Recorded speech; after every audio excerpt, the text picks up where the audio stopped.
10 Februari merupakan hari di mana banyak para trader mengalami kerugian ataupun cut loss. Dan ini beberapa bukti chat WA yang pada tanggal tersebut ada beberapa teman yang nelpon bahkan WA karena terjadi resiko pada saat itu. Jadi apa sih yang terjadi di tanggal 10 Februari? Nah, itu kita akan bahas di video kali ini. Sebelum itu, saya mengucapkan terima kasih banyak buat teman-teman yang masih support channel ini. Semoga channel ini bermanfaat khususnya bagi teman-teman yang ingin belajar trading. Saya sudah pelajari di tanggal 10 dan 11 kenapa banyak yang cut loss atau mengalami kerugian. Itu dikarenakan tren yang sangat cepat berbalik arah, di mana waktu tren itu berbalik arah ketika banyak orang yang tidur di jam-jam itu. Tapi permasalahannya adalah kenapa sih bisa sangat banyak yang mengalami kerugian? Apakah yang pertama karena salah pasang stop loss, atau yang kedua salah memasang support dan resisten, atau yang ketiga memang money management teman-teman trader kita yang kurang bagus. Jadi itu yang akan kita bahas kali ini, dan tentunya berdasarkan chart yang sudah saya sediakan di tanggal 10 dan tanggal 11. Jadi langsung saja kita ke chartnya. Untuk chart yang saya gunakan, saya menggunakan contoh chart Euro USD. Jadi memang di tanggal 10 itu ada beberapa produk khususnya di Euro USD, GBP USD, XAU USD juga yang mengalami koreksi yang cukup membuat panik para trader ya. Jadi teman-teman bisa lihat ini merupakan chart Euro USD di time frame D1 atau daily. Nah, untuk time frame D1 daily ini pengertiannya adalah setiap satu candle ya, setiap satu candle itu memberikan informasi bahwa satu candle itu terbentuk dalam satu hari. Jadi time frame D1 itu adalah bentuk candlenya itu menginformasikan bahwa candle itu terbentuk dalam satu hari. Jadi satu candle satu hari, kalau ada dua candle berarti 2 hari dan seterusnya.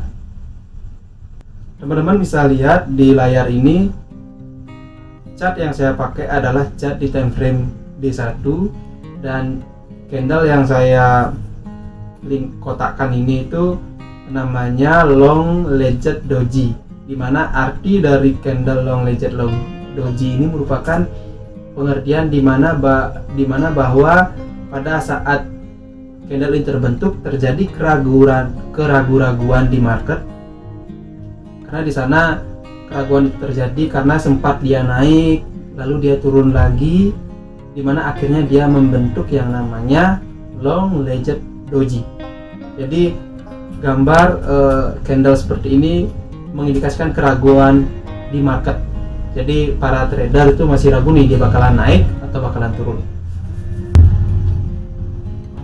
Jadi ilustrasi kalau kita asumsikan dalam jam itu di jam 7 pagi market open, lalu dari jam 7 pagi sampai jam 5 sore itu mengalami sideways, jadi masih belum menentukan arah apakah dia mau naik atau turun. Nah, di jam 5 sore sampai jam 9 malam itu sudah mulai yang namanya ada koreksi penurunan.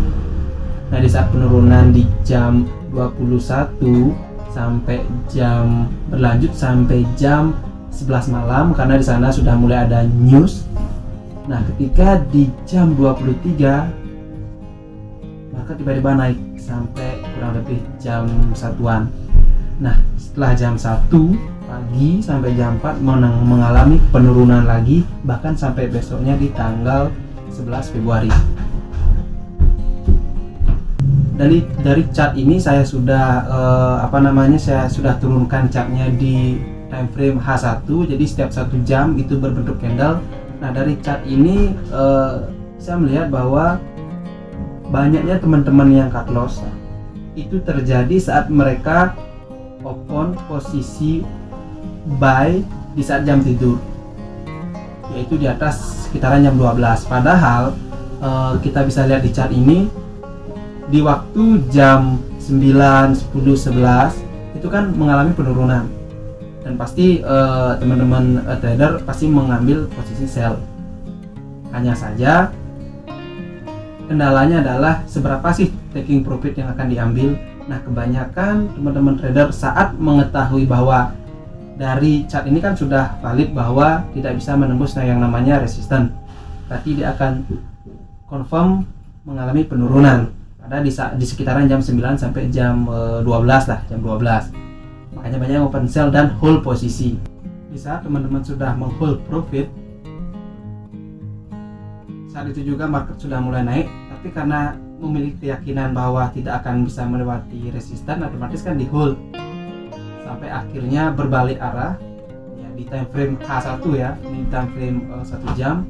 Akhirnya banyak yang di sana cut loss ataupun mengambil taking profit yang sedikit sambil melihat mengantisipasi bahwa sekitaran jam 11, jam 12 lah sudah lewat, kan sudah close. Dari chart ini saya dapat menyimpulkan wajar teman-teman itu bingung, bahkan saya pun juga ada posisi di Euro USD juga saya mengalami agak sedikit loh kok bisa seperti ini marketnya, karena gimana? Kalau kita bicara dengan berdasarkan chart yang ada di layar ini, memang chart ini mengindikasikan apakah dia akan menembus resisten atau tidak.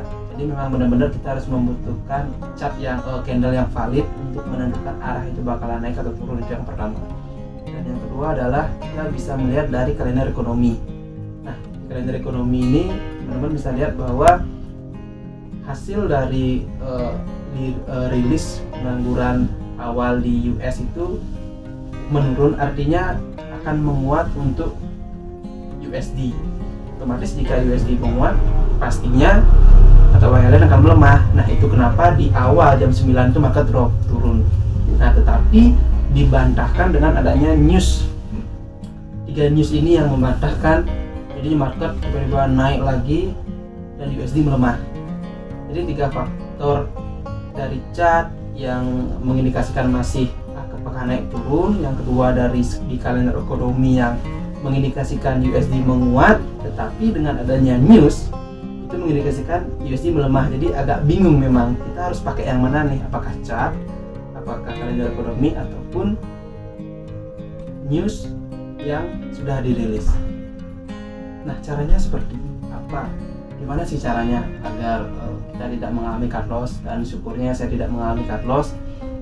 Ada 3 hal yang selalu saya pakai, dan kita akan menemukan model-model candle ataupun model-model market yang seperti ini pasti akan kita pernah mengalami, khususnya di suku bunga saat pidato FOMC, terus ada non-viral ya, dan banyak lagi news-news yang akan membuat market kan seperti ini. Nah, caranya ada 3 yang saya pakai sampai sekarang. Yang pertama itu adalah jika teman-teman mau open posisi, pastikan kapan teman-teman akan taking profit. Itu penting. Jika hari ini bapaknya pagi opennya, teman-teman harus bisa menargetkan apakah nanti malam ataupun besok saya sudah harus clear. Entah itu dapatnya dikit, entah itu dapatnya banyak. Teman-teman harus sudah punya plan. Saya open IP saya sekian. Jangan lagi kita menunggu ini udah dapat sell di puncak nih, jadi kita holding biar banyak dapat. Kalau memang target prediksi teman-teman di awal memang ingin hold lama, nggak apa-apa, tapi jangan itu berubah ketika kita melihat market ini enak nih, kita bakal dapat untung banyak. Nah, itu bumerang bagi teman-teman. Jadi yang pertama adalah pastikan ketika open posisi TP-nya itu mau taking profit siangnya, malamnya, besoknya, atau kapan. Itu yang pertama. Yang kedua adalah mengenai stop loss. Rata-rata teman saya stop loss itu dia kan memakai poin. Sedangkan saya awal memang saya memakai poin, tetapi seiring berjalannya waktu setelah saya pelajari, saya stop loss saya itu memakai yang namanya grafik. Jadi kan kalau saya open kan pasti melihat momentumnya dulu, melihat grafiknya dulu saat kita open, dan batas stop lossnya itu saya pakai dari chart, bukan berdasarkan poin. Jadi kadang stop lossnya itu berbeda-beda setiap saya open posisi. Kadang jaraknya itu dari open posisi itu dekat, kadang sangat jauh. Karena time frame yang saya gunakan kan time frame di atas 4, biasanya di 1 time frame. Jadi time frame sangat berpengaruh juga untuk kita menganalisa market. Ya, jadi stop loss yang nomor 2, kalau bisa teman-teman pakai stop loss berdasarkan grafik, jangan berdasarkan poin. Karena market itu jika koreksi dia tidak akan memikirkan poinnya, tapi dia akan melihat grafik atau mungkin candle tertinggi di minggu lalu atau candle rendah di minggu lalu. Market akan mencari koreksi yang seperti itu, kena dikit langsung dia berbalik arah. Makanya saya selalu pakai stop loss berdasarkan grafik. Dan yang ketiga adalah money management. Sekian penjelasan saya di video kali ini, semoga bermanfaat dan sampai jumpa.